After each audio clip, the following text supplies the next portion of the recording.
Imagine being locked up in a 10 by 9 foot cell, 23 hours a day.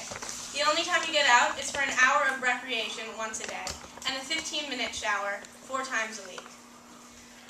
No TV, no internet, no phone. Think you can last a month, a year, 20 years, a lifetime? NPR reports that at least 25,000 prisoners in solitary confinement are locked up 23 hours a day with no privacy, no luxuries, and definitely no social contact. Meaning the only person you'll see is your prison guard. No prison is identical, and the solitary confinement rules differ with each prison, but one thing is always the same. There is little to no contact with the outside world, fellow prisoners, and guards. This inhumane practice must be abolished within the United States because solitary confinement causes or worsens mental illnesses in prisoners and is ineffective and expensive. Solitary confinement is still legal in 44 states and in the U.S. Even though solitary confinement causes prisoner suicide, hallucinations, and irrational anger. The Suicide and Mental Health Association International reports that though solitary confinement holds only 10% of national prisoners, solitary confinement prisoners account for 50% of prison suicides. Half of all suicides committed in prison are committed by prisoners in solitary confinement. But why are so many prisoners in solitary confinement committing suicide? Because solitary confinement, suicide, and mental illness go hand in hand. For example, Dr. Stuart Gracian, a psychiatrist from Boston, evaluated 200 prisoners in solitary confinement.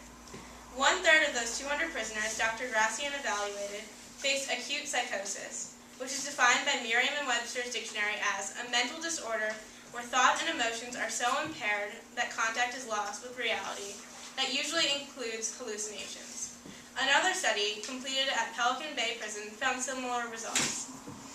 Dr. Craig Haney, the lead psychologist in the study, reported that a majority of Pelican Bay prisoners in solitary confinement began to lose the ability to initiate behavior of any kind, to organize their lives around activity and purpose. Chronic apathy, lethargy, depression, and despair often result in extreme cases. In extreme cases, prisoners may literally stop behaving. A study also concluded that in addition to the chronic apathy, lethargy, depression, and despair a majority of prisoners experience, 90% of prisoners in solitary confinement developed irrational anger. To put that in perspective, only 3% of the general population has irrational anger. Why does this matter to us? The prisoners are locked up, aren't they? Shouldn't matter if they're angry. It does matter. Take Maine, for example. Within the past 2 years, 43 prisoners were released from solitary confinement without any counseling or therapy. Out of those 43 prisoners, statistically, 90% of them, or 39 of them, will face irrational anger. 39 prisoners, in the same mentality they were upon entering prison, are now roaming the streets. Actually, they're angrier this time. Although these prisoners are angrier, many face worse problems. Fact. Prisoners in solitary are likely to have a pre-existing mental illness prior to entering prison. The Maine Department of Corrections reported that as of February 1st, 2010, 63% of Maine's prisoners in solitary confinement were diagnosed with a pre-existing mental illness. Maine is not alone in this trend. New Zealand also reported that about 60% of its prisoners within solitary confinement had a pre-existing mental condition. Is there a point to jailing prisoners with mental illnesses? Are we attempting to teach the mentally ill a lesson by locking them up? Shouldn't the prisoner guards help prisoners with mental illnesses into a better suited environment for that individual? In theory, prison guards should be able to help their prisoners during a mental health emergency.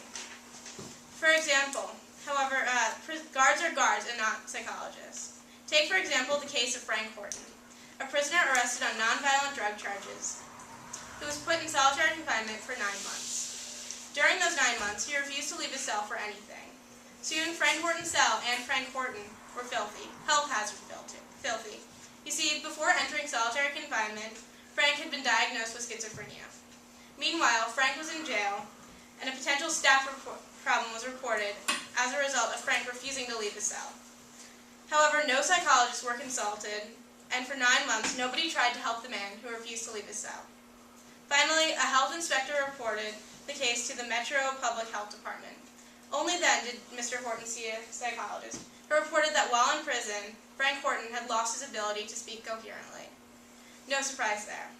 Why didn't the guards call someone to help Mr. Horton, or even force him out of his cell or shower? Because that would have required force.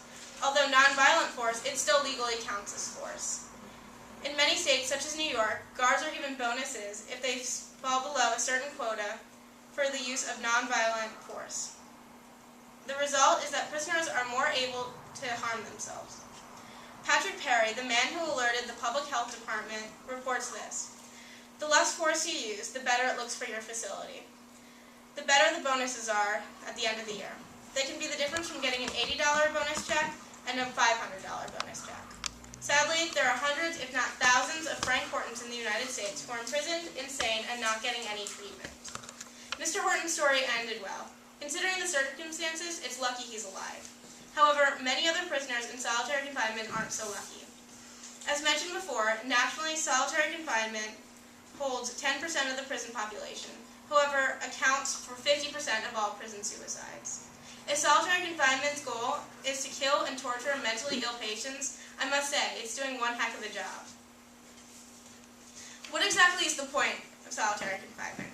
Though initially good-intentioned, solitary confinement was intended to be used as a way to limit prison violence by separating possible violent prisoners from others. However, its initial intention has not proven to work. A 2003 study done in Arizona, Illinois, and Minnesota found that after opening solitary confinement cells in each state, the level of violence did not drop in all 3 states as expected. The violence actually increased within Arizona and remained the same in Minnesota, though it did drop in Illinois. Not only is solitary confinement ineffective because the data did not support the hypothesis that violence in prisons would drop after opening solitary confinement cells in all 3 states, solitary confinement is also expensive. We spend at least $50,000 per prisoner in solitary confinement each year. Do the $50,000 or more pay off? If we cannot expect a standard reduction in prison violence using an expensive program, then why are we using it at all? It is clearly ineffective in reducing violence, albeit very effective in wasting money.